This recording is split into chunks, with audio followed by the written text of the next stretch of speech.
کیا آپ کو لگتا ہے کہ اس طرح کی مقدس کتابیں اچھا بننے کے لیے اچھی رہنما ہیں؟ کیا آپ کو لگتا ہے کہ بائبل کا خدا ایک اچھا عملی نمونہ ہے؟ اگر ایسا ہے تو شاید آپ باب نمبر 4 پر ایک اور نظر ڈالنا چاہیں۔ قرآن اس سے بھی بدتر ہے، کیونکہ مسلمانوں کو اسے لغوی طور پر سمجھنے کو کہا جاتا ہے۔ 10 احکام یا 10 کمانڈمنٹس کو عموماً اچھی زندگی گزارنے کا رہنما کتابچہ سمجھا جاتا ہے۔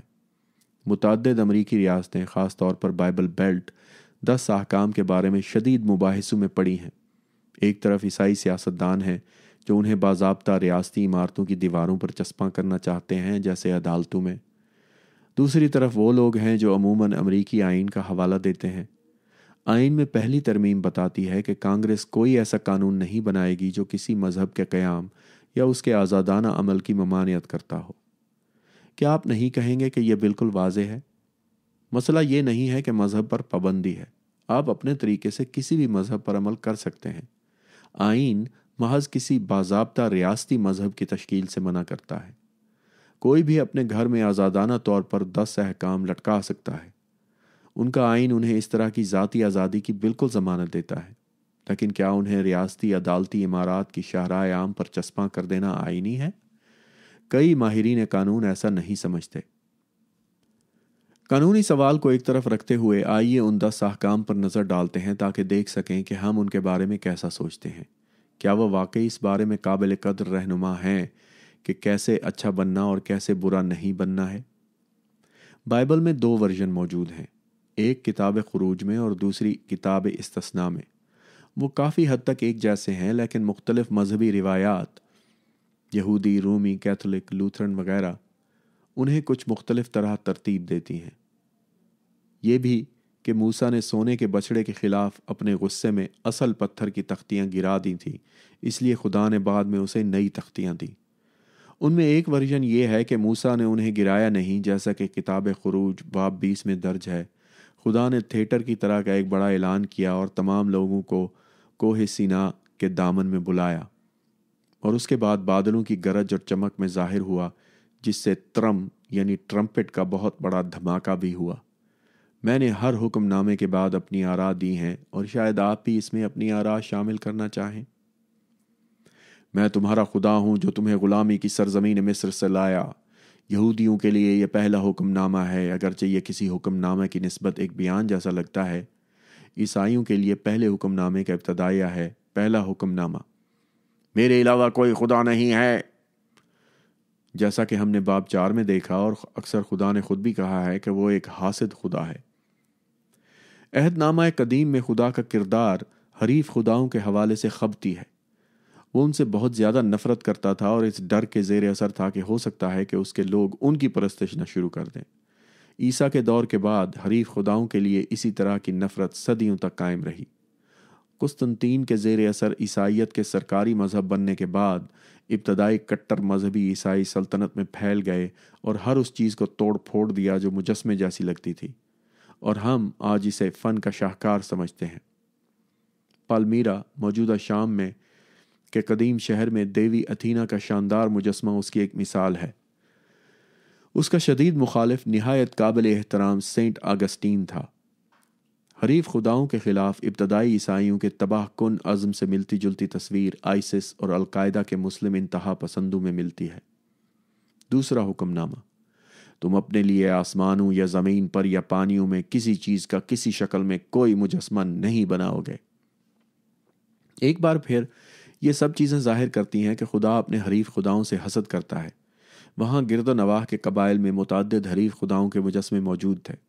بائبل اگلی آیت میں اس نقطے کی وضاحت کرتی ہے، تم ان کے آگے نہیں جھکو گے یا ان کی پرستش نہیں کرو گے، کیونکہ میں تمہارا خدا ایک حاسد خدا ہوں، جو مجھ سے نفرت کرنے والے تمہارے اجداد کے گناہوں کی سزا تیسری چوتھی نسل تک ان کی اولاد کو دیتا ہوں۔ کیتھرین نکسی کی کتاب the dark age, London Macmillan سن 2018 میں خوفناک دستاویز بندی کی گئی ہے۔ آپ کا اس آخری جملے کے بارے میں کیا خیال ہے؟ خدا اتنا حاسد ہے کہ اگر آپ کسی حریف خدا کی پرستش کرتے ہیں تو وہ نہ صرف آپ کو بلکہ آپ کے بچوں، پوتوں اور آنے والی نسلوں کے بچوں کو بھی سزا دے گا، خواہ وہ تب پیدا بھی نہ ہوئے ہوں جب آپ نے یہ کیا تھا۔ بیچارے معصوم پوتے پوتیاں پڑپوتے پڑپوتیاں اور نواسے نواسیاں۔ تیسرا حکم نامہ، تم اپنے خدا کے نام کا غلط استعمال نہیں کرو گے، کیونکہ خدا اسے معاف نہیں کرے گا جو اس کا نام غلط استعمال کرے گا۔ اس کا مطلب ہے کہ آپ کو خدا کا نام لے کر ایسے برے الفاظ نہیں بولنے چاہیے جیسے خدا کی لعنت یا یوں خدا جیسے بے وقوف نہ بنو۔ آپ دیکھ سکتے ہیں کہ خدا کو یہ کیوں پسند نہ ہوگا، لیکن یہ اتنا سنگین جرم بھی نہیں لگتا ہے نا، اور عدالت کی دیوار پر لگائے جانے کے قابل بھی نہیں۔ یہ محض ملامت نہیں کرو گے ہی تو ہے، اور زیادہ تر ملکوں میں ایسا کوئی قانون نہیں ہے۔ چوتھا حکم نامہ، سبت کے دن کو مقدس جان کر اسے یاد رکھو۔ خدا نے بلا شبہ اسے نہایت سنجیدگی سے لیا ہے۔ کتاب العادات باب 15 میں بنی اسرائیل نے سبت کے دن ایک شخص کو لکڑیاں جمع کرتے دیکھ لیا۔ لکڑیاں جمع کرتے۔ آپ سوچ سکتے ہیں کہ یہ کافی معمولی جرم ہے، لیکن جب موسیٰ نے خدا سے پوچھا کہ اس بارے میں کیا کرنا چاہیے تو خدا معمولی کاموں میں دلچسپی نہیں رکھتا تھا۔ پھر خدا نے کہا، اس آدمی کو مرنا ہوگا، تمام لوگوں کو اسے کیمپ کے باہر پتھروں سے مارنا ہوگا۔ کیا آپ کے خیال میں یہ برا انصاف نہیں ہے؟ مجھے آپ کے بارے میں نہیں معلوم، لیکن میرے خیال میں سنسار کرنا جان لینے کا نہایت خوفناک طریقہ ہے۔ یہ نہ صرف تکلیف دہ ہے بلکہ ایک قصوروار کے خلاف پورے گاؤں یا کیمپ کا نکل پڑنا مزید ہولناک ہے، جیسے غنڈے کھیل کے میدان میں کرتے ہیں۔ بعض مسلم ممالک میں یہ آج بھی کیا جاتا ہے، خصوصاً ان نوجوان عورتوں کے ساتھ جنہیں اپنے شوہر کے علاوہ کسی سے تعلقات رکھتے یا بات کرتے پکڑ لیا جاتا ہے۔ بعض کٹر مسلمان آج بھی اسے جرم سمجھتے ہیں۔ میرے خیال میں بات کرنے کی سزا تو سنساری نہیں ہے، یہ زنا کی سزا ہے، لیکن ڈاکن صاحب یہاں اسے بات کرنے کی سزا کہہ رہے ہیں۔ عیسائی ممالک میں اب سنسار نہیں کیا جاتا ہے۔ یہاں کوئی شرارتاً یہ کہہ سکتا ہے کہ عیسائی اب اپنی مقدس کتاب پر عمل نہیں کرتے، جبکہ سنسار کرنے والے مسلمان اپنی مقدس کتاب پر اب بھی عمل کرتے ہیں۔ ویسے قرآن میں بھی سنساری کی آیت نہیں ہے، لیکن کیا آپ کے خیال میں یہ چوتھا حکم نامہ اس قدر اہم ہے کہ اسے عدالت کی دیوار پر لگایا جا سکے، مزید یہ کہ ملک کے قوانین میں بھی شامل ہو؟ اگلی آیت چوتھے حکم نامے کی یہ کہہ کر توضیح پیش کرتی ہے، 6 دن کی مشقت میں کائنات اور اس میں موجود ہر چیز کی تخلیق کے بعد 7ویں دن از خود خدا نے آرام کیا۔ 6 دن تم مسلسل اپنا کام کرو، لیکن 7واں دن تمہارے خدا کے لیے سبت کا ہے۔ اس دن تم کوئی کام نہیں کرو گے، نہ تم، نہ تمہارے بیٹے، نہ تمہاری بیٹیاں، نہ تمہارے غلام، نہ تمہاری لونڈیاں، نہ تمہارے جانور، نہ تمہارے علاقے میں موجود غیر مقامی لوگ، کیونکہ 6 دنوں میں خدا نے زمین اور آسمان، سمندر اور اس میں موجود سب کچھ بنایا، لیکن اس نے 7ویں دن آرام کیا۔ اسی لیے خدا نے سبت کے دن کو مبارک اور مقدس بنایا ہے۔ یہ مشابہت کے لحاظ سے ایک سطحی مذہبی استدلال یعنی علامتی استدلال ہے۔ یہ ایک بار اس طرح ہوا تھا تو اب اسی طرح ہونے کے لیے یہ کافی مضبوط دلیل ہے، لیکن دراصل یہ پہلی بار بھی کسی طرح نہیں ہوا، کیونکہ کائنات 6 دن میں تخلیق ہی نہیں کی گئی تھی، لیکن اسے شمار کون کر رہا ہے؟ 5واں حکم، اپنے ماں باپ کی عزت کرو تاکہ اس سرزمین پر زیادہ عرصہ رہ سکو جو تمہارے رب نے تمہیں عطا کی ہے۔ یہ اچھا ہے، اپنے ماں باپ کی عزت کرنا اچھی بات ہے۔ وہ آپ کو اس دنیا میں لائے، آپ کو کھلایا پلایا، آپ کی دیکھ بھال کی، آپ کو اسکول بھیجا اور آپ کی خاطر کئی دیگر کام کیے۔ 6واں حکم، تو قتل نہ کرنا۔ یہ پرانے شاہ جیمز والے ورژن کی زبان سے ملتا جلتا ہے جسے میں نے یہاں استعمال کیا ہے، یعنی thou shalt not kill، اور مزید جدید ترجمہ کی نسبت بقیہ احکام کے لیے بھی ہم غالباً اس بات پر متفق ہوں گے کہ یہ ایک اچھا حکم نامہ ہے۔ شاید یہی وجہ ہے کہ متعدد لوگ جو 10 احکام کو تسلیم کرتے ہیں انہیں صرف ایک یہی یاد رہتا ہے۔ اسے عدالت کی دیوار پر چسپاں کرنے میں کوئی اعتراض نہیں ہے، کیونکہ آخر کار قتل ہر ملک کے قانون کے خلاف ہے۔ در حقیقت 6واں حکم نامہ کافی واضح لگتا ہے۔ جب موسیٰ پہاڑ سے پتھر کی تختیوں کے ساتھ واپس آیا تو آپ تصور کر سکتے ہیں کہ لوگ اسے دیکھ کر حیران ہوئے ہوں گے اور کہا ہوگا، او تو قتل نہیں کرنا؟ اچھا، تو ہم نے یہ کبھی نہیں سوچا تھا، عجیب ہے، تو قتل نہ کرنا۔ خیر ٹھیک ہے، میں اسے یاد رکھوں گا، اب سے لوگوں کا قتل بند۔ اگرچہ یہ کافی واضح لگتا ہے، لیکن 6 حکم نامے کی جنگوں میں بڑے پیمانے پر خلاف ورزی کی جاتی ہے، اور وہ بھی اہل کلیسا کی دعاؤں کے ساتھ۔ ہم پہلے ہی بائبل کی داستانوں میں دیکھ چکے ہیں کہ کیسے بنی اسرائیل نے لیبن سراؤم کے لیے اپنی لڑائی میں معصوم لوگوں کے خلاف اس کی خلاف ورزی کی جو اس موعود سرزمین پر پہلے سے رہ رہے تھے، اور ایسا خدا کی طرف سے واضح احکامات کے ساتھ کیا۔ پہلی جنگ عظیم میں برطانوی فوجیوں کو جرمن فوجیوں کو مارنے کا حکم دیا گیا تھا، اور جرمن فوجیوں کو اپنے دشمنوں یعنی برطانوی فوجیوں کو مارنے کے لیے اسی طرح کے احکامات دیے گئے تھے۔ دونوں فریقوں کا خیال تھا کہ خدا ان کے ساتھ ہے، جس نے شاعر جے.سی. اسکوائر کو یہ لکھنے کی ترغیب دی: خدا نے جنگ میں مشغول لوگوں کو یہ گیت گاتے سنا: خدا انگلینڈ کو تباہ کرے اور خدا بادشاہ کو محفوظ رکھے، خدا یہ، خدا وہ، خدا فلاں فلاں۔ خدا نے کہا میں نے اپنا کام ختم کر دیا ہے۔ پوری تاریخ میں بظاہر خدا کی خوشنودی سے قتل کرنے کا حکم دینا جاری رہا ہے۔ اس بارے میں ذرا سوچیں۔ ان امریکی ریاستوں میں جہاں قاتلوں کو پھانسی دی جاتی ہے، مجرم کو مقدمے کے لیے لایا جاتا ہے، اس میں کئی ہفتے یا مہینے لگ سکتے ہیں، اور استغاثہ کے وکیل کو بنا کسی شک کے جیوری کو مجرم کے جرم کے ارتکاب کا قائل کرنا پڑتا ہے۔ سزائے موت پر عمل درآمد سے پہلے متعدد اپیلیں دائر کی جا سکتی ہیں۔ بالآخر موت کے حتمی اجازت نامے پر ریاستی گورنر کے دستخط ہوتے ہیں، جو اس ذمہ داری کو کافی سنجیدگی سے لیتا ہے، اور پھر پھانسی کی صبح ایک آخری پسندیدہ ناشتے کی ایک سنگین رسم ہے۔ لیکن جب جنگ میں ایک برطانوی فوجی نے ایک جرمن فوجی کو مار ڈالا تو جرمن فوجی نے، جہاں تک برطانوی فوجی جانتا تھا، کوئی جرم نہیں کیا تھا، عدالت میں اس پر مقدمہ نہیں چلایا گیا تھا، اسے باضابطہ طور پر موت کی سزا نہیں دی گئی تھی، وہ کسی وکیل کو کال نہیں کر سکتا تھا، اور اسے اپیل کا کوئی حق نہیں تھا۔ ہو سکتا ہے کہ وہ فوج کے لیے بھی رضاکارانہ طور پر نہ آیا ہو، بلکہ اس کی مرضی کے خلاف اسے بلا لیا گیا ہو، اور تب بھی ہم نے اسے مارنے کا حکم دے دیا۔ دوسری جنگ عظیم میں دونوں اطراف کے بمبار عملے کو حکم دیا گیا کہ وہ دوبارہ بغیر کسی مقدمے کی سماعت کے ہزاروں بلکہ لاکھوں عام شہریوں کو ہلاک کر دیں۔ تو قتل نہ کرنا؟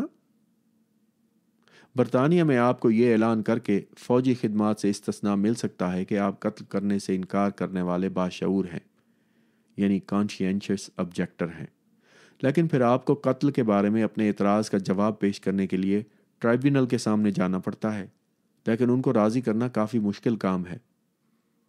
لڑائی کی اجازت نہ ہونے کا آسان ترین طریقہ یہ تھا کہ کسی کے والدین امن پسند مذہب سے تعلق رکھتے ہوں، جیسے کویکرز۔ لیکن اگر آپ خود ہی یہ سوچ لیتے، جنگ کے غیر اخلاقی ہونے پر شاید PhD کا مقالہ بھی لکھ لیتے ہیں، پھر بھی آپ کو ٹریبونل کو راضی کرنا پڑے گا کہ آپ کو فوج سے باہر رہنے کی اجازت دی جانی چاہیے۔ اگر آپ کامیاب ہو جاتے ہیں تو اس کی بجائے آپ کوئی ایمبولینس چلائیں گے۔ میں شاید انہیں قائل کرنے میں ناکام ہو جاتا، لیکن میں خفیہ طور پر نشانہ ہی غلط لگاتا۔ چھٹے حکم نامے کا اصل مطلب یہ تھا کہ تو اپنے قبیلے کے لوگوں کو قتل نہ کرنا، بشرطے کہ وہ سبت کے دن لکڑیاں جمع کریں یا دیگر ناقابل معافی جرائم کا ارتکاب کریں، جیسا کہ ہم جانتے ہیں، کیونکہ خدا کے کردار نے اپنے لوگوں کو دیگر قبائل کو خوشی اور جوش سے مارنے کا حکم دیا تھا۔ 7واں حکم، تو زنا نہ کرنا۔ یہ بالکل واضح لگتا ہے، کسی شادی شدہ سے جنسی تعلق نہ قائم کرنا، لیکن شاید آپ ایسے حالات کا تصور بھی کر سکتے ہیں جہاں اس میں نرمی کی جانی چاہیے، جیسے جب کسی کو ناخوش اور طویل بے تعلق سی شادی شدہ زندگی میں کسی اور کے ساتھ گہری محبت ہو جاتی ہے، جیسا کہ ہم بعد میں دیکھیں گے۔ کچھ لوگ اخلاقی اصولوں کو کسی بھی حالت میں مطلق اور ناقابل تلافی سمجھتے ہیں، جبکہ دیگر لوگوں کا خیال ہے کہ خاص معاملے کے لحاظ سے قواعد میں نرمی لائی جانی چاہیے۔ بہرحال بہت سے لوگ یہ کہیں گے کہ ہر فرد کی محبت کی زندگی اس کا ذاتی معاملہ ہے اور یہ ریاستی عدالت میں چسپاں حکم سے متعلقہ نہیں ہے، جیسے یہ ملک کا قانون ہو۔ 8واں حکم، تو چوری نہ کرنا۔ جیسا کہ تو قتل نہ کرنا کے متعلق کہا گیا، اسی طرح اسے بھی عدالت میں رکھنے کے حوالے سے کوئی اعتراض نہیں ہے۔ قتل کی طرح چوری چکاری بھی تمام ممالک میں قانون کے خلاف ہے۔ 9واں حکم، اپنے ہمسایہ کے خلاف جھوٹی گواہی نہ دینا۔ جی ہاں، بلا شبہ کسی کے خلاف بھی جھوٹی گواہی نہ دیں، یعنی کسی کے بارے میں جھوٹ بولنا، خواہ وہ ہمسایہ ہو یا کوئی اور ایک بار پھر یہ قانون کی بنیاد ہے کہ گواہوں کو ہمیشہ سچ بولنا چاہیے، مکمل سچ اور سچ کے علاوہ کچھ نہیں، خاص طور پر جب حلف لیا ہو۔ یہاں ویسے عیسائی لوگ یہ کہہ سکتے ہیں کہ بھائی قانون آپ کہہ رہے ہیں کہ قانون کی بنیاد ہے کہ گواہوں کو سچ بولنا چاہیے، لیکن یہ اس کمینڈمنٹ سے آیا ہے، تو اس صورت میں he didn't address that. 10واں حکم، اپنے پڑوسی کے گھر کا لالچ نہ کرنا، نہ اپنے پڑوسی کی بیوی کا، نہ اس کے خادم اور خادمہ کا، نہ اس کے بیل، نہ اس کے گدھے، اور نہ ہی کسی ایسی چیز کا جو تمہارے پڑوسی کی ہو۔ لالچ یعنی کوٹ ایک طرح سے حسد، انوی کے معنی میں استعمال ہونے والا ایک قدیم لفظ ہے جس کا اضافی مطلب اس حسد کردہ چیز یا فرد کو حاصل کرنا بھی ہے۔ کسی ایسے فرد سے حسد نہ کرنا مشکل ہو سکتا ہے جو آپ سے کہیں زیادہ خوش قسمت ہو، لیکن بلا شبہ یہ قانونی معاملہ نہیں ہے جب تک کہ آپ واقعی باہر نہیں جاتے اور جس چیز کی آپ کو خواہش ہے اس پر زبردستی قبضہ نہیں کر لیتے۔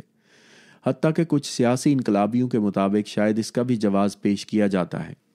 ان کے خیال میں ریاست کا ذاتی دولت کو ضبط کرنا اور اسے ہر ایک کے لیے استعمال کرنا جائز ہے۔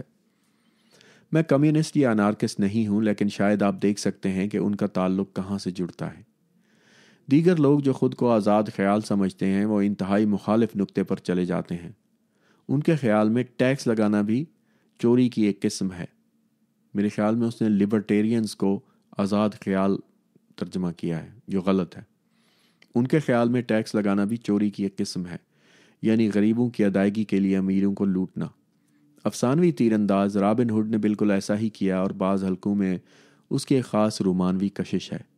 اسی کے مثل اس کے جدید ہم اثر وائلڈ ویسٹ کے جیسی جیمز اور آئرش لٹیرا ولی برینن ہے۔ ویسے غور کریں کہ 10ویں حکم نامہ میں پڑوسی کی بیوی اس کے ملازمین کو اس کے گھر اور جانور کی طرح اس کی ملکیت گردانا چاہتا ہے۔ آپ اس خیال کے بارے میں کیا سوچتے ہیں کہ عورت کسی مرد کی ملکیت ہو، اس کے زیر ملکیت مال کی طرح ایک چیز جس کا وہ مالک ہے؟ میرے خیال میں یہ ایک خوفناک نظریہ ہے، لیکن یہ بہت ساری ثقافتوں میں طویل عرصے سے پیوست ہے، اور ہم آج بھی اسے پاکستان اور سعودی عرب جیسی جگہوں پر دیکھتے ہیں جہاں اسے ریاستی مذہب کے ذریعے منظوری دی گئی ہے۔ کچھ لوگ، میں نہیں، سمجھتے ہیں کہ یہ طریقہ اس کے احترام کرنے کی ایک اچھی وجہ ہے۔ ہو سکتا ہے کہ آپ نے یہ جملہ سنا ہو کہ یہ ان کی ثقافت کا حصہ ہے، بائیں وجہ ہمیں اس کا احترام کرنا چاہیے۔ جب میں یہ لکھ رہا ہوں اسی دورانیے میں سعودی عرب میں خواتین کے گاڑی چلانے کی اجازت سے متعلق ایک قانون منظور ہوا ہے۔ ایک شادی شدہ عورت کو اب بھی وہاں اپنے شوہر کی اجازت کے بغیر بینک اکاؤنٹ کھولنے کی اجازت نہیں ہے۔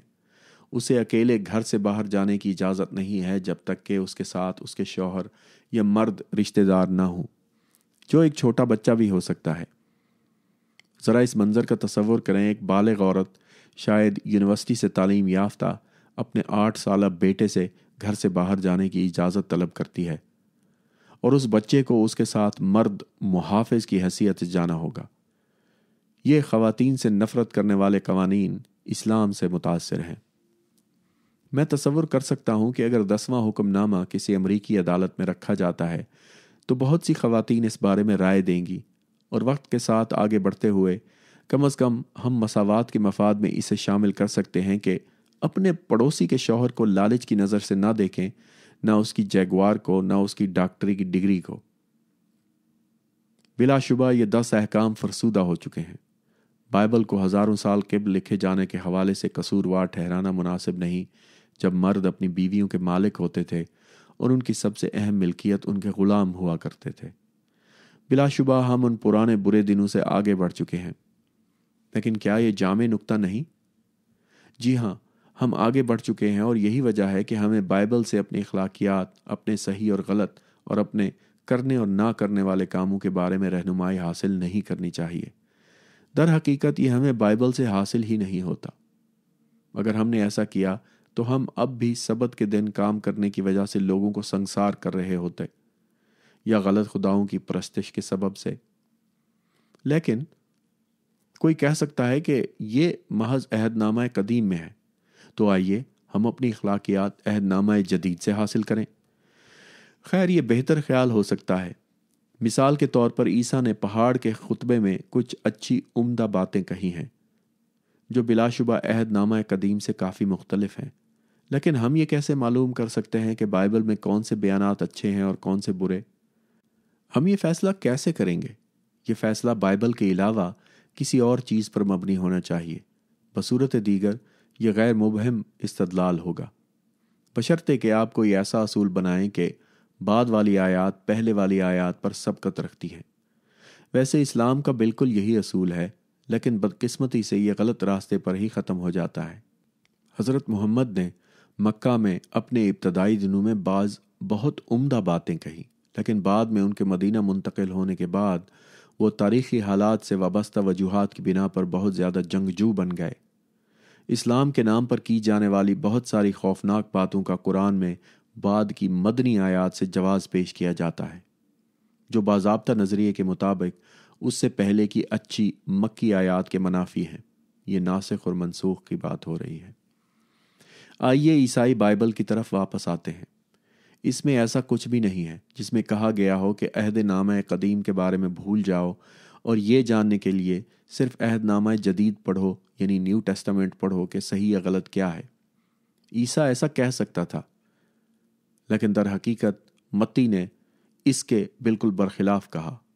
متی چیپٹر 5 آیت 17، یہ نہ سمجھو کہ میں قانون یا انبیاء کو ختم کرنے آیا ہوں، میں ان کو ختم کرنے نہیں بلکہ ان کو مکمل کرنے آیا ہوں۔ میں تمہیں سچ بتا رہا ہوں، حتیٰ کہ آسمان اور زمین غائب ہو جائیں، ایک چھوٹے سے چھوٹا حرف، قلم کی ایک معمولی ضرب بھی زائل ہو جائیں، لیکن قانون کا ایک لفظ بھی غائب نہیں ہوگا جب تک کہ ہر کام مکمل نہ ہو جائے۔ نیز لوکا آیت 16 تا 17 میں ہے، آسمان اور زمین کا غائب ہونا قلم کی معمولی ضرب کے غائب ہونے کی نسبت زیادہ آسان ہے۔ عیسیٰ کی طرح یہودیوں کے لیے قانون سے مراد عہد نامہ قدیم کی مخصوص کتابیں تھیں۔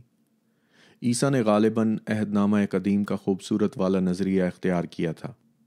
متی 7:12 میں وہ اس کی بجائے ایک اچھا اصول بیان کرتا ہے، جسے ہم سنہری اصول کے نام سے جانتے ہیں۔ اس شخص نے لفظ بلفظ ترجمہ کیا ہوا ہے، مطلب ترجمہ کیا ہے گوگل ٹرانسلیٹ میں ڈال کے، اس کے بعد اسے دوبارہ پڑھنے کا تکلف بھی نہیں کیا کہ یہ دیکھے کہ اس کا کوئی مطلب بھی بنتا ہے یا میں صرف بکواس کر رہا ہوں۔ متی 7:12 میں وہ اس کی بجائے ایک اچھا اصول بیان کرتا ہے جسے ہم سنہری اصول کے نام سے جانتے ہیں، یعنی دوسرے لوگوں کے ساتھ ویسا ہی سلوک کریں جس طرح آپ چاہتے ہیں کہ وہ آپ سے سلوک کریں، اور یہ کہتے ہوئے آگے چلتے ہیں کہ یہ عہد نامہ قدیم کا مرکزی پیغام ہے۔ یہ کون کہتے ہوئے آگے چل رہا ہے؟ مترجم صاحب۔ اس لیے ہر چیز میں دوسروں کے ساتھ ویسا کرو جیسا آپ چاہتے ہیں کہ وہ آپ کے ساتھ کریں، اور اس سے قانون اور انبیاء کا اجتماع ہو جاتا ہے۔ This is ridiculous۔ یہ سچ ہے کہ آپ عہد نامہ قدیم میں سنہری اصول کی طرح کچھ ایسی ہی چیزیں تلاش کر سکتے ہیں۔ ہونا تو یہ چاہیے تھا، یہ سچ ہے کہ آپ عہد نامہ قدیم میں سنہری اصول کی طرح کی کچھ چیزیں تلاش کر سکتے ہیں، لیکن جو بکواس ان کے دماغ میں آتی ہے وہ تھوپ دیتے ہیں، کیونکہ کون سا کسی نے اس کتاب کو پڑھنا ہے۔ آگے چلتے ہیں۔ کوٹ کرنے کی بجائے بغیر کوٹ کے ایک کوٹ لکھی ہوئی ہے، اپنے لوگوں کے خلاف انتقام یا حسد نہ رکھو بلکہ اپنے ہمسائے سے خود کی طرح پیار کرو، میں رب ہوں، لیویٹیکس 18:19۔ لیکن یہ کہنا کافی مبالغہ آرائی ہے کہ یہ عہد نامہ قدیم کا مرکزی پیغام ہے۔ جیسا کہ ہم نے باب 4 میں دیکھا، خدا خود بھی حسد کرنے میں کافی ماہر تھا، اور عہد نامہ قدیم کی کافی آیات انتقام کی تبلیغ کرتی ہیں۔ اب بغیر کوٹ کے ایک اور آیت لکھی ہوئی ہے، کوٹ، اگر کوئی اپنے پڑوسی کو زخمی کرتا ہے تو جو کچھ اس نے کیا ہے ویسے ہی اس کے ساتھ کیا جانا چاہیے۔ ہڈی توڑنے کے بدلے ہڈی توڑنا، آنکھ کے بدلے آنکھ، دانت کے بدلے دانت، جیسے اس نے دوسروں کو زخمی کیا ویسے ہی اسے بھی زخمی ہونا ہے، لیویٹیکس 19:24۔ خیر، یہ ایک اور چیز ہے جو بابل سے براہ راست آئی ہے، اور اس صورت میں حمورابی کا ضابطہ۔ حمورابی ایک مشہور بابلی بادشاہ تھا، اور اس کے اصولوں کی کتاب عہد نامہ قدیم سے تقریباً 1000 سال قبل لکھی گئی تھی۔ ذیل میں بائبل کی کتاب استثناء کا ایک اور ورژن ہے، کوئی رحم مت دکھاؤ، جان کے بدلے جان، آنکھ کے بدلے آنکھ، دانت کے بدلے دانت، ہاتھ کے بدلے ہاتھ، پاؤں کے بدلے پاؤں۔ کتاب استثناء آیت 19 تا 21۔ باضابطہ اناجیل میں اور بھی ایسے مقام ہیں جہاں عیسیٰ کو اپنے عہد نامہ قدیم کے والد کے گھٹیا پن کے ساتھ دیکھا جا سکتا ہے۔ لوکا 19:27 میں وہ ان لوگوں کے بارے میں بات کرتا ہے جو نہیں چاہتے تھے کہ وہ ان کا بادشاہ بن کر ان پر حکومت کرے۔ انہیں یہاں لے آؤ اور میرے سامنے قتل کرو۔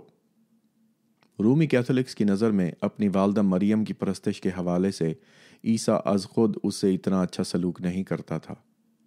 اپنے پہلے معجزے کے موقع پر شادی کی تقریب میں پانی کو شراب میں تبدیل کرتے ہوئے جب اس کی والدہ اس کے پاس آئیں تو عیسیٰ نے کہا کہ اے عورت، میرا تم سے کیا واسطہ؟ شاہ جیمز کے ورژن سے انگریزی میں ترجمہ کیے جانے کی نسبت شاید اصلی ارمیک ورژن میں یہ کم برا محسوس ہوتا ہے۔ جدید ترجمے میں سے ایک نیا بین الاقوامی ورژن عورت سے پہلے عزیزہ لگاتا ہے، جو کم از کم لہجے کو بہتر بنا دیتا ہے۔ ایک کلاسیکی اسکالر دوست مجھے عورت کے لیے یہاں استعمال ہونے والا یونانی لفظ بتاتا ہے جو بسا اوقات عزیزہ کا معنی رکھتا ہے، اور انصاف کی بات یہ ہے کہ پانی کو شراب میں بدلنے کی پوری کہانی یقینی طور پر درست نہیں ہے، اس لیے امکان ہے کہ مریم کو ڈانٹنے والا واقعہ ہوا ہی نہیں تھا۔ چاہے یہ ہوا یا نہیں، یہ واحد کہانی نہیں ہے جہاں عیسیٰ خاندانی اقدار کے لیے عملی نمونے کا حیرت انگیز انتخاب بن کر سامنے آتا ہے۔ اگر کوئی میرے پاس آتا ہے اور وہ اپنے ماں باپ، اپنے بیوی، بچوں، بھائیوں، بہنوں سے نفرت نہیں کرتا، حتیٰ کہ اپنی جان سے بھی، تو وہ میرا حواری نہیں ہو سکتا۔ لوکا 14:26۔ ویسے اسی طرح کی بات قرآن شریف میں بھی ہے۔ ایک دوسرے موقع پر عیسیٰ لوگوں کے مجمع سے بات کر رہا تھا اور اسے یہ بتایا گیا کہ اس کی ماں اور اس کے بھائی انتظار کر رہے ہیں، اس امید پر کہ وہ ان کے ساتھ کوئی بات کرے۔ ایک بار پھر وہ دھتکارتا ہے۔ کسی نے اسے بتایا کہ آپ کی ماں اور بھائی باہر کھڑے ہیں اور آپ سے بات کرنا چاہتے ہیں۔ اس نے انہیں جواب دیا، میری ماں اور میرے بھائی کون ہیں؟ اور اس نے اپنے حواریوں کی طرف ہاتھ ہلایا اور کہا، یہ میری ماں اور میرے بھائی ہیں۔ متی 12:48۔ دیگر مواقع پر عیسیٰ نہ اتنا برا اور جاہل بن کر سامنے آیا ہے اور نہ بہت اچھا۔ گارڈینی کے علاقے میں عیسیٰ بھوتوں کے شکار لوگوں کے پاس آیا۔ متی 8۔ وہ اتنے متشدد تھے کہ ان کے پاس سے کوئی بھی گزر نہیں سکتا تھا۔ شاید شکیزوفرینیا یا اس وقت کوئی اور ذہنی بیماری ہوگی، لیکن عیسیٰ نے اپنے زمانے کے جھوٹے عقیدے یعنی شیطانوں پر اعتقاد کی پیروی کی۔ اس نے شیطانوں کو انسانوں سے باہر نکلنے کا حکم دیا، لیکن شیطانوں کے پاس جانے کے لیے کوئی اور جگہ نہیں تھی۔ اس لیے اس نے انہیں بتایا کہ سوروں کے جھنڈ میں داخل ہو جاؤ جو قریب ہی چل رہے تھے۔ شیطانوں نے ایسا ہی کیا اور بیچارے سور، جنہیں اب گارڈین سور کے نام سے جانا جاتا ہے، سیدھی پہاڑی کی طرف دوڑے گئے اور ڈوب گئے۔ اگر وہ سارے ڈوب گئے تھے تو پھر ان کے بچوں کو گارڈین سور کیوں کہا جاتا ہے؟ خیر، یہ کوئی اچھی کہانی نہیں ہے۔ بلا شبہ میں پہلی صدی کے ایک شخص کو ذہنی بیماری سے لا علمی کے لیے مورد الزام نہیں ٹھہراؤں گا۔ اپنے وقت کے معیار کے مطابق گزرے وقت کے لوگوں کا انصاف کرنا ان چیزوں میں سے ایک ہے جو اچھے مورخین نہیں کرتے۔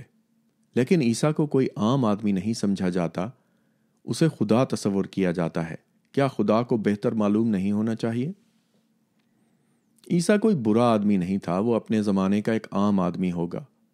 ذرا تصور کریں کہ یہ کتنا مؤثر ہوگا اگر عیسیٰ نے کہا ہوتا، میں واقعی آپ سے کہتا ہوں کوئی شیطان نہیں ہے، کوئی چیز ایسی نہیں جو انسان سے نکل کر خنزیروں میں داخل ہو سکے۔ اس شخص کے دماغ میں کوئی خلل ہے، کہیں بھی کوئی شیطان نہیں ہے۔ اس سے بھی بہتر ذرا تصور کریں کہ ہم کتنے متاثر ہوتے اگر عیسیٰ نے اپنے حواریوں سے کہا ہوتا کہ زمین سورج کا چکر لگاتی ہے، تمام جاندار مخلوقات آپس میں کزن ہیں، زمین اربوں سال پرانی ہے، دنیا کا نقشہ لاکھوں سال بعد بدل جاتا ہے۔ لیکن نہیں، اس کی دانش مندی متعدد پہلوؤں سے متاثر کن تھی۔ وہ اپنے دور کے ایک اچھے انسان کی طرح تھی، نہ کہ خدا جیسی۔ محض ایک انسان، اگرچہ ایک اچھا انسان۔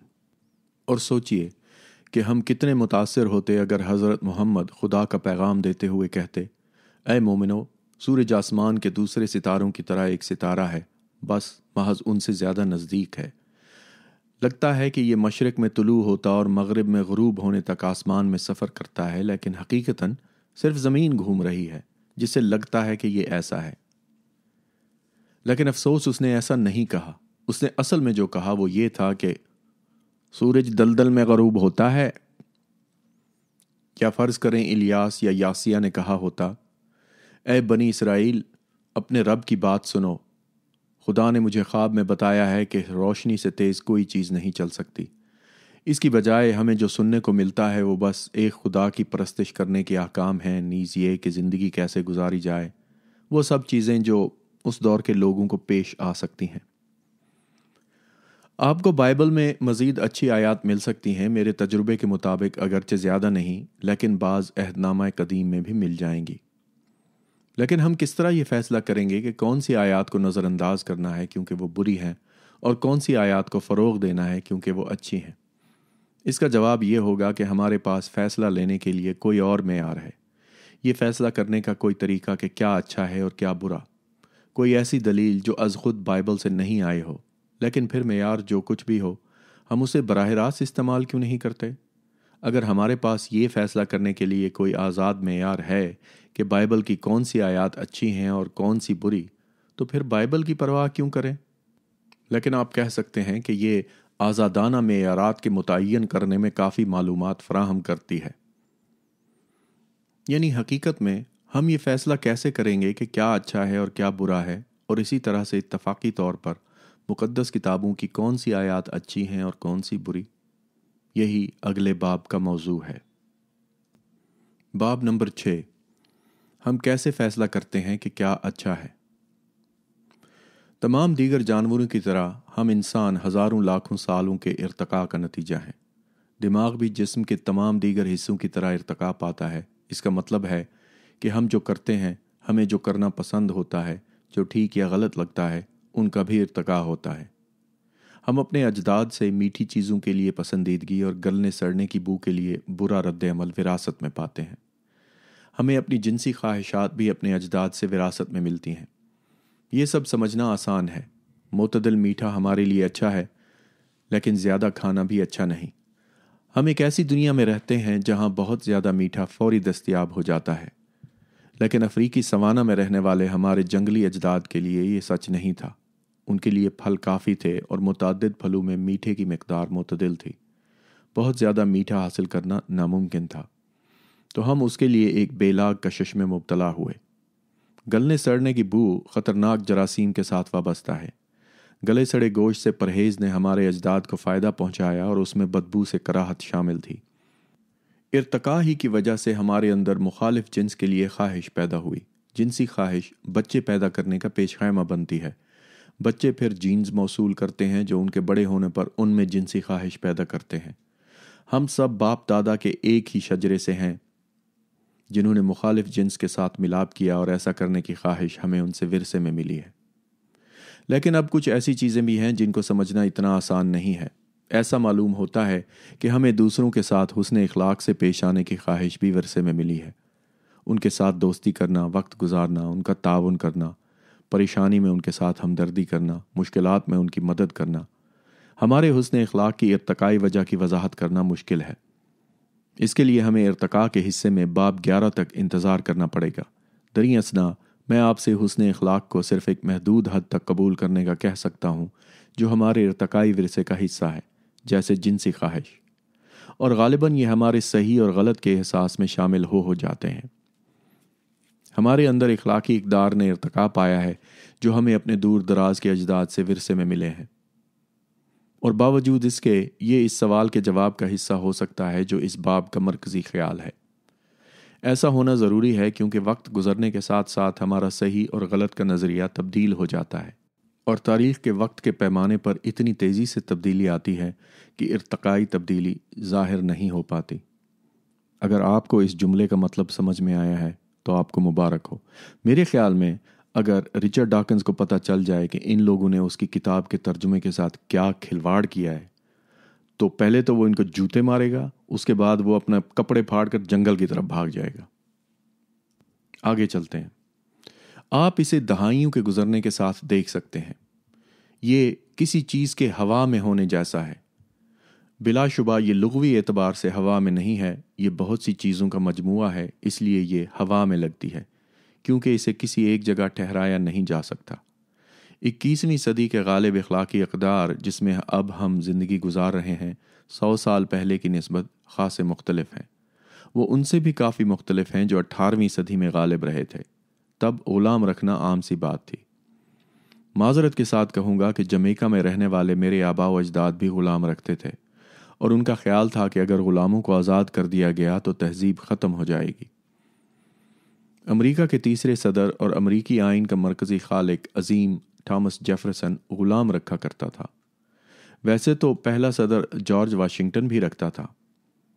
امید کرتے ہیں کہ انہیں یعنی میرے اجداد بحری جہازوں کی بدتر صورتحال کا علم نہیں رہا ہوگا جو مغربی افریقہ سے غلاموں کی نقل و حمل کرتے تھے۔ بہرحال یہ صرف سفید فام یورپی یا امریکی نہیں تھے جو افریقہ سے غلام لاتے تھے۔ جب یورپی مغربی افریقہ سے غلام لاتے تھے تو اسی دورانیے میں عرب انہیں مشرقی افریقہ سے لایا کرتے تھے۔ سواہیلی جو استوائی مشرقی افریقہ کی سب سے زیادہ بولی جانے والی زبان بن چکی ہے، وہ عربوں کی غلاموں کی تجارت کی زبان کے طور پر وجود میں آئی۔ اس میں عربی الاصل الفاظ کافی شامل ہیں۔ افریقی سردار خود بھی غلام رکھا کرتے تھے اور انہیں پکڑ کے یورپی اور عرب تاجروں کو فروخت کیا کرتے تھے۔ یہ حیران کن نہیں، کیونکہ بائبل کی اخلاقیات اس وقت موجود تھیں اور اس میں غلامی کی مذمت نہیں کی گئی، حتیٰ کہ نیا عہد نامہ بھی ایسی باتوں سے بھرا پڑا ہے۔ کوٹ: غلاموں، اپنے زمین کے آقاؤں کی فرما برداری کرو اور ان کا احترام اور ان سے ڈرتے رہو، اور یہ سب خلوص دل سے کرو جیسے تم عیسیٰ کی فرما برداری کرتے۔ محض اس وقت ان کی فرما برداری نہ کرو جب وہ تمہیں دیکھ رہے ہوں تاکہ تم ان کی خوشنودی حاصل کر سکو، بلکہ عیسیٰ کے غلاموں کی طرح دل سے خدا کی مرضی پر عمل کرو۔ افیشین 5:6۔ ایک اور اقتباس پیش خدمت ہے: وہ سب جو غلامی کے طوق میں بندھے ہیں انہیں اپنے آقاؤں کو پورے احترام کا مستحق سمجھنا چاہیے تاکہ خدا کا نام اور ہماری تعلیمات کی تضلیل نہ ہو۔ الموتی 6۔ غلامی کے خلاف اب ہمیں محسوس ہونے والی نفرت ہوا میں تبدیلی کی صرف ایک مثال ہے۔ امریکہ کا ایک اور سب سے قابل احترام صدر ابراہیم لنکن چارلز ڈارون کا ہم عصر تھا جو 1809 میں فروری کے ایک ہی دن پیدا ہوا۔ میرے خیال میں یہاں حضرت مترجم یہ کہنے کی کوشش کر رہے ہیں کہ یہ دونوں فروری کے ایک ہی دن 1809 میں پیدا ہوئے تھے، لیکن یہ اتنی مشکل بات ہے کہ اس کو کیسے بیان کیا جا سکتا تھا، اس لیے میں ان کو تھوڑی سی رعایت کروں گا۔ آگے چلتے ہیں۔ ڈارون غلامی کا شدید مخالف تھا اور لنکن نے امریکہ میں در حقیقت غلاموں کو آزاد کیا، لیکن ڈارون یا لنکن کے ذہن میں نہیں آیا ہوگا کہ افریقی بھی مہذب نسل کے برابر ہو سکتے ہیں۔ ڈارون کا دوست تھامس ہنری ہکسلے ایک اور مزید لبرل مفکر تھا، پھر بھی 1871 میں اس نے لکھا: حقائق کی سمجھ بوجھ رکھنے والا کوئی بھی عام شخص یہ یقین نہیں رکھ سکتا کہ اوسط نیگرو ہمارے مساوی ہیں اور سفید فام لوگوں سے کم تر ہیں، اور اگر یہ سچ ہے تو یہ محض حیران کن ہے جب اس کی تمام معذوریاں ختم ہو جاتی ہیں اور ہمارے ترقی پسند رشتہ دار کے پاس منصفانہ میدان اور کوئی سفارش نہیں رہ جاتی اور نہ ہی کوئی اسے دبانے والا ہوتا ہے، تو وہ اپنے بڑے دماغ اور چھوٹے جبڑوں والے حریف کے ساتھ مقابلے کے قابل ہو جاتا ہے، ایک ایسے مقابلے میں جس میں سوچ کام کرتی ہے نہ کہ دانتوں سے کاٹنا۔ تہذیبی درجہ بندی میں اعلیٰ ترین مقام یقیناً ہمارے سیاہی مائل کزنز کی پہنچ سے باہر ہوگا۔ اور صدر لنکن نے 1858 میں یہ کہا: پھر میں یہ کہوں گا کہ میں سفید فام اور سیاہ فام نسلوں کے مابین کسی بھی طرح کی معاشرتی اور سیاسی مساوات لانے کے حق میں نہیں ہوں، اور نہ کبھی ایسا چاہا ہے، اور یہ کہ میں نیگروز کو ووٹر بنانے یا جیوری میں شامل کرنے یا کسی منصب پر فائز کرنے اور سفید فام اور سیاہ فام کے مابین باہمی ازدواجی تعلق قائم کرنے کا نہ حمایتی ہوں نہ کبھی حمایتی رہا ہوں۔ مزید برآں میں یہ کہوں گا کہ سفید فام اور سیاہ فام لوگوں کے درمیان جسمانی فرق ہے، اور اس کے متعلق مجھے یقین ہے کہ یہ دونوں نسلوں کو ہمیشہ کے لیے معاشرتی اور سیاسی مساوات کی شرائط پر ایک ساتھ رہنے سے روکے گا، اور جب وہ ایسی صورتحال میں ہوں کہ برتر اور کمتر کی حالت میں رہیں تو وہ اس طرح نہیں رہ سکتے، اور میں کسی بھی دیگر فرد کی طرح اس بات کی حمایت کرتا ہوں کہ سفید فام لوگوں کو برتر حیثیت عطا کی جائے۔ بلا شبہ 19ویں صدی کی ہوا میں جو کچھ بھی تھا اس بارے میں آج بالکل مختلف باتیں ہیں۔ میرے خیال میں یہ ہوا کی جو باتیں کر رہے ہیں نا، I think he means zeitgeist by that، یا cultural zeitgeist۔ آگے چلتے ہیں۔ یہ کوئی کمزور مورخ ہوگا جو لنکن، ڈارون اور ہکسلی کو نسل پرست گردانتے ہوئے اس کی مذمت کرتا ہے۔ وہ اپنے دور کے غیر نسل پرست ہونے کے اتنے قریب تھے جتنا کہ ان کے دور کا کوئی اور فرد ہو سکتا تھا۔ وہ 19ویں صدی کے لوگ تھے۔ اگر وہ 2 صدیاں بعد پیدا ہوتے تو ان دونوں اقتباسات سے خوفزدہ ہو جاتے۔ اخلاقی اقدار میں تبدیلی دیکھنے کے لیے آپ کو 1 صدی بھی انتظار نہیں کرنا پڑتا۔ باب نمبر 5 میں ہم نے بمبار عملے پر غور کیا جنہوں نے دونوں طرف دوسری جنگ عظیم میں لاکھوں شہریوں کا قتل عام کیا تھا۔ شروعاتی طور پر بمباری نے صنعتی مراکز جیسے برطانیہ میں کوونٹری اور جرمنی میں ایسن پر توجہ مرکوز کی جہاں اسلحہ بنایا جاتا تھا۔ اس دور میں بمباری عین نشانے پر کم ہی ہوتی تھی اور شہریوں کی ہلاکت ناگزیر تھی، لیکن دونوں اطراف نے اپنے شہریوں کی ہلاکت پر افسوس کا اظہار کیا۔ انہوں نے مزاحمت کی اور بعد میں جنگ میں بمباری کے حملے مزید بڑھ گئے۔ شہری ہلاکتیں ضمنی مصنوعہ اور ہدف بن گئیں۔ 13 اور 15 فروری 1945 کو 722 برطانوی اور 527 امریکی جہازوں نے دھماکہ خیز مواد اور آگ والے بموں کے ذریعے جرمنی کے قدیم اور خوبصورت شہر ڈریسڈن کو تباہ کر دیا۔ شہریوں کی ہلاکتوں کی درست تعداد کبھی معلوم نہیں ہو سکتی، لیکن حقیقت پسندانہ اندازے اسے 1 لاکھ سے زائد قرار دیتے ہیں۔ یہ ہر اس ایٹمی بم کے حملے میں ہونے والی ہلاکتوں کی تعداد کے قابل موازنہ ہے جنہوں نے اگست 1945 میں ہیروشیما اور ناگاساکی کو تباہ کیا تھا۔ اب نصف صدی آگے بڑھتے ہیں۔ بدقسمتی سے اب بھی جنگیں ہوتی ہیں، لیکن وہ اب بھی اتنی خطرناک نہیں ہیں جتنی کہ دونوں عالمی جنگیں تھیں۔ 2 خلیجی جنگوں میں اگرچہ کافی عام شہری ہلاکتیں ہوئی تھیں، لیکن انہیں بدقسمت غلطیاں، میرے خیال میں کولیٹرل ڈیمیج کو بدقسمت غلطیاں کا ترجمہ کیا گیا ہے، لیکن انہیں بدقسمت غلطیاں کہا جاتا ہے۔